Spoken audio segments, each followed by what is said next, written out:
We have breaking news in the murder of Charlie Kirk. The FBI has released text exchanges between the alleged shooter, Tyler Robinson, and his roommate.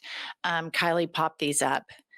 The roommate, police interviewed Robinson's roommate, a biological male who was involved in a romantic relationship with Robinson.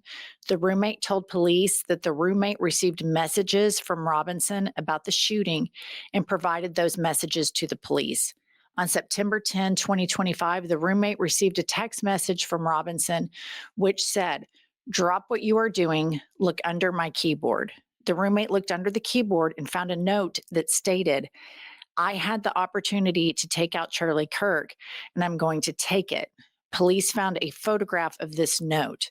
The following text exchange then took place. After reading the note, the roommate responded, "What?" with a ton of question marks. "You're joking, right?" And Robinson, the alleged shooter, said, "I'm still okay, my love, but am stuck in Orem for a little while longer yet. Shouldn't be long until I can come home, but I got to grab my rifle still. To be honest, I had hoped to keep this secret till I died of old age.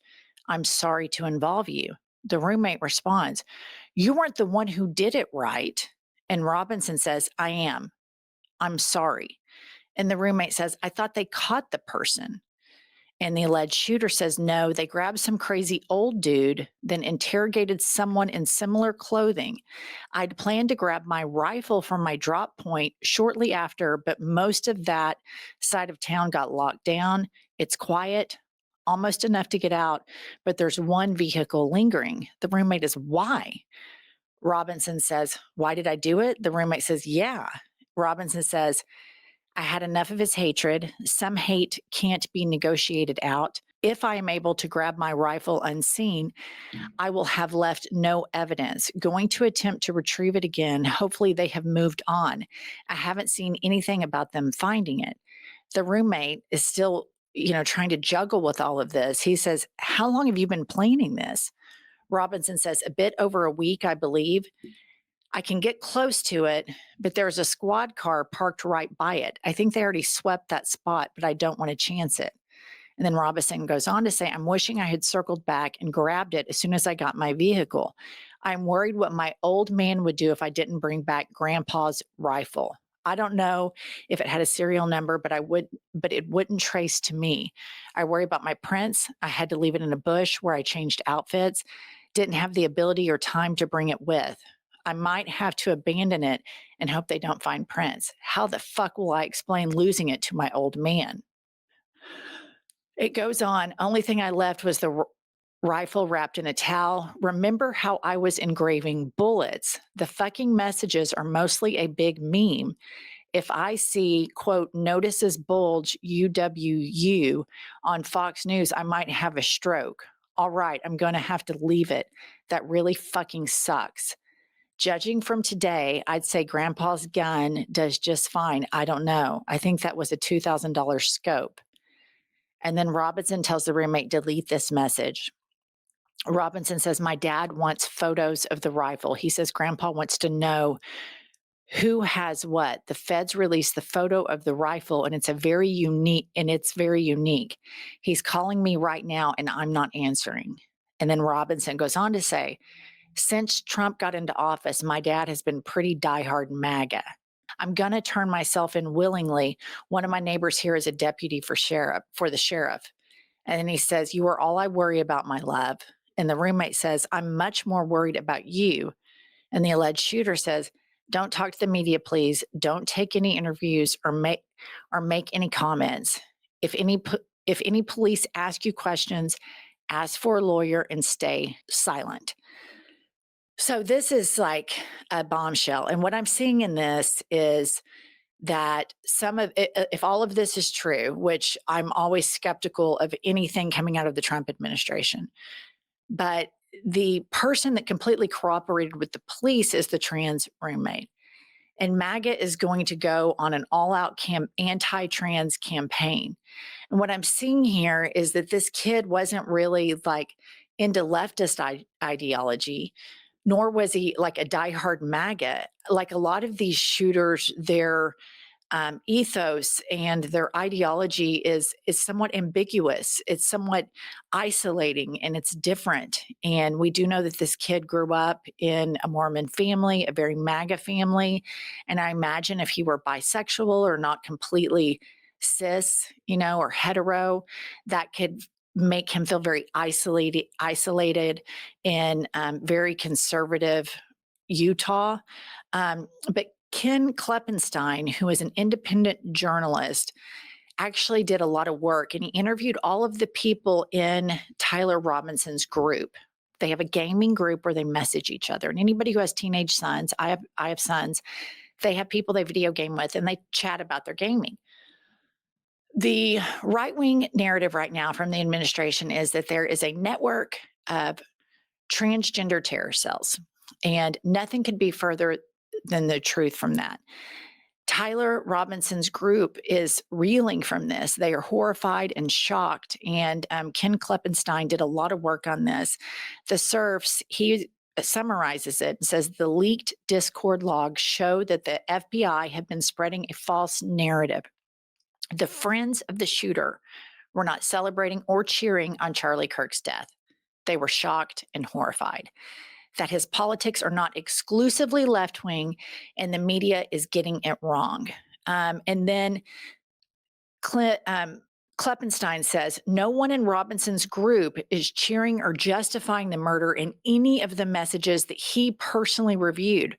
They're all struggling to understand what their friend did.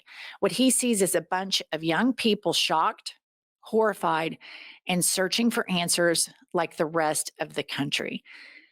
So the narrative that MAGA and all of the MAGA influencers want to put out is that this is any person on the left is involved in some domestic terrorism, transgender cell, and these are all quiet sleeper cells that are getting activated. Everybody in this kid's life is shocked at this, had no idea. His roommate slash alleged lover had no idea. And while the shooter in the text exchanges that I read to you all is talking about the gun and he's really worried about the gun, the roommate's like, why did you do this? How long has this been going on? Are you serious? Like, is trying to wrestle with it. All the people in his Discord chat from the video games were shocked because he wasn't overtly political at all. So you have this story like you do about so many shooters. And this one is even more of a mystery than a lot of them because he really has no political thumbprint. It appears there's no conversations with friends about being hyper politicized or hyper radicalized either by the left or by the right. He clearly didn't like Charlie Kirk. And clearly had, something mentally wrong there. I mean, there's a sociopathy or a psychopathy there that somebody can do that, regardless of how much you dislike the person. That's very severely broken.